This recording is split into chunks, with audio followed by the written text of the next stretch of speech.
మొదటి రచన publish 1977 73లోనే publish అయింది. నిజానికి డిసెంబర్లో నేను దాని మీద 74 అని వేశానండి. 74 జనవరిని వేశాను. అగ్ని సంగీతం, లెఫ్ట్ బ్యాక్గ్రౌండ్, కమ్యూనిజం బ్యాక్గ్రౌండ్, దాంతో బుక్ వేశాను. నన్ను హాస్యం అంటే పెద్దగా నమ్మరు మా ప్రాంతంలో. ప్రపంచమంతా నన్ను హాస్యమనేతోనే ఐడెంటిఫై అయ్యాను నేను. అందువల్ల ఏది ఎప్పుడు మారుతుందో ఎవరికీ తెలియదు. మీరు జర్నలిజం వైపు అడుగులు, మీ ఈనాడు ఎంట్రీ ఎలా జరిగింది? అవండి, శుభాకర్ గారు ఒకసారి అడిగారు ఇంటర్వ్యూలోనే, మీకు ఇష్టం లేని పనులు ఏమిటి అని అడిగారు. ఒకటి చదవడము, ఒకటి రాయడము, 2 చదవడము అన్నాను. అరే మీరు జర్నలిస్ట్ కదా, మీరు రాయడము చదవడము ఇష్టం లేదంటే ఎట్లా చేస్తున్నారు కదా అదే పనులు అన్నారు.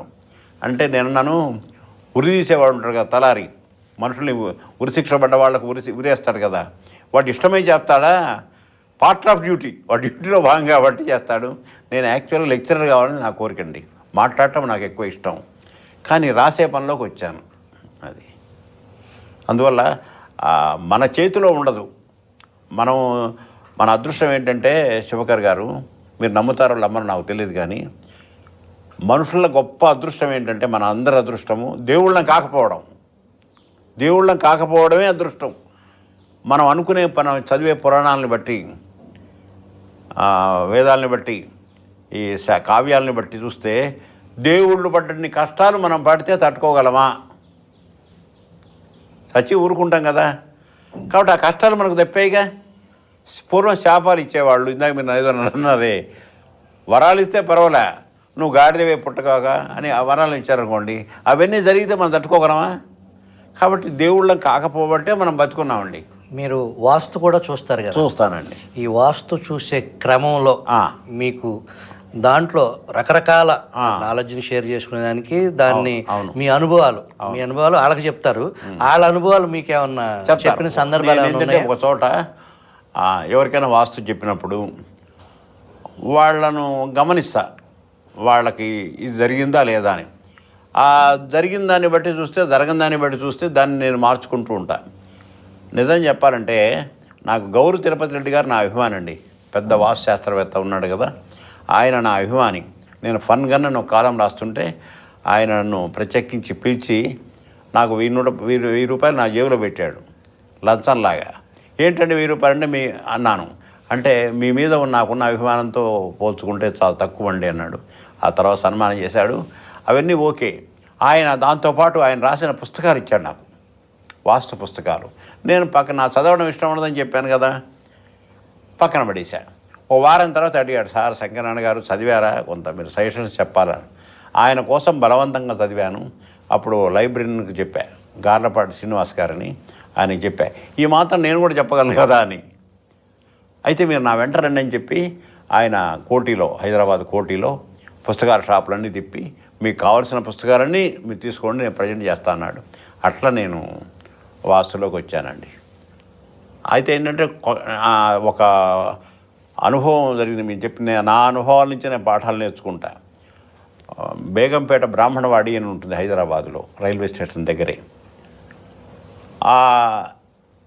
ఆ పక్కన వాళ్ళు తీసుకెళ్లారు. నేను వాస్తు చెప్పడం మొదలుపెట్టాను. కమర్షియల్ ప్రాక్టీస్ 15 రోజుల్లో మొదలుపెట్టాను సార్ నేను.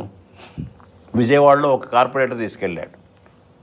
ఆ తర్వాత ఆ బేగంపేటలో ఉత్తరం తీసుకెళ్తే నేనేం చెప్పానంటే, ఉత్తరం వైపు అంతా ఖాళీ ఉండాలి, దక్షిణం బిల్డింగ్ ఉండాలి, కానీ మీ ఇంట్లో ఉత్తరంలో బిల్డింగ్ ఉంది, దక్షిణం ఖాళీగా ఉంది, తప్పు అని చెప్పా. 3 రోజుల తర్వాత అతను వచ్చి, సార్ ఒక్కసారి మా ఇంటికి వస్తారా అని అడిగాడు. వెళ్ళా. ఒక చిన్న రూమ్, వంట చేసుకోవడానికి చిన్న రూమ్ తప్ప కిచెను, మిగిలిన మొత్తం పడగొట్టండి. నేను చాలా షాక్ తిన్నాను. ఇప్పటికీ నేను అవమానంగా బాధపడుతున్నాను. ఏంటంటే వాళ్ళ అమ్మాయి పెళ్లి కావాలనే ఉద్దేశంతో వచ్చి అడిగాడు. పాపం ఎంత తప్పు చేశాననుకున్నాను. అప్పుడు రాసి నా పనిచి ఒకటి నిర్ణయించుకున్నాను, కట్టడమే వాస్తు, పడగొట్టడం కాదు. నేను చెప్తే ఎక్స్ట్రా కట్టమని చెప్తాను తప్ప ఉన్నది పడగొట్టమని చెప్పని అవసరం లేదు. వాస్తు అనేది కంపేర్ చేసుకోవడం అండి.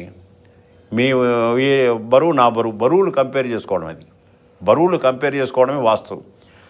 దానికి రకరకాలు చెప్పేసి రకరకాల భయపెడితే జనం నమ్ముతారు. ఆ విజయవాడ మానస పబ్లికేషన్స్ అని మీరు వినుంటారు. ఆయన కమలాకర్ రావు గారిని, ఆయన నేను పత్రికల్లో రాశాను వాస్తు కాలమ్స్. అవన్నీ కలిపి మహర్దిశ అనే పేరుతో పుస్తకం కూడా 2002లో వచ్చింది. అందరూ హాస్య బ్రహ్మగానే పాపులర్, కానీ వాస్తు బ్రహ్మ అని కూడా నాకు జ్యోతిషుల సంఘం వాళ్ళు ఇచ్చారు. అందుకని వాస్తు అనేది ఎప్పటికప్పుడు నన్ను దాన్ని సర్దిస్తూ ఉంటుంది. ఈ వాస్తులో మీరు అక్కడ చాలా చాలా ప్రాంతాలు సుదీర్ఘంగా ప్రయాణం చేస్తూ ఉంటారు. దాంట్లో మీకు బాగా ఫన్ కలిగించే అంశం వాస్తులోనా? వాస్తు శాస్త్రంగా మీరు చెప్పేటప్పుడు మీరు ఏదైతే ఈ గృహస్థులతో మాట్లాడతారు కదా, వాళ్ళు మీతో పర్సనల్గా పంచుకున్న ఆ ఫన్నీ టాపిక్స్ ఏమైనా ఉన్నాయా? ఉన్నాయండి. నేను ఒక డాక్టర్ గారు తీసుకెళ్ళారు నన్ను. నా వాస్తు ఏంటంటే ప్రధానంగా పరిసరాలు చూస్తాను. అందరూ మన స్థలంలో మన బిల్డింగ్లోనే చూస్తారు. దానికంటే ఎక్కువ నేను పరిసరాలు చూస్తాను. ఇప్పుడు మనకు నైరుతిలో బరువు ఎక్కువ ఉండాలి అని చెప్తుంది వాస్తు. కానీ దాని పక్కన పెద్ద చెరువు ఉందనుకోండి, ఆ దిక్కులోనే మనం ఇక్కడ ఎంత గట్టిగా కట్టినా కూడా దాని ప్రయోజనం ఉండదు. ఆ చెరువు ఎఫెక్ట్ దీనికి దెబ్బతీస్తుంది. అట్లాగే ఈశాన్యంలో నీళ్లు ఉండాలంటారు, అంతా మనం పెట్టుకుంటాము. దాని పక్కన పెద్ద కొండ ఉందనుకోండి, దానివల్ల మనకు ఇబ్బందులు కలుగుతాయి. నేను ఒక క్లినిక్ తీసుకెళ్ళారు, ఒక డాక్టర్ తీసుకెళ్ళాడు హాస్పిటల్కి. తీసుకెళ్తే ఏమండి ఏమీ కలిసి రావడం లేదండి అన్నాడు. అంటే చూస్తేనే పక్కన శ్మశానం ఉంది. అయ్యో ఎట్లా కలిసి వస్తుందయ్యా, పక్కనే శ్మశానం ఉంది కదా అన్న.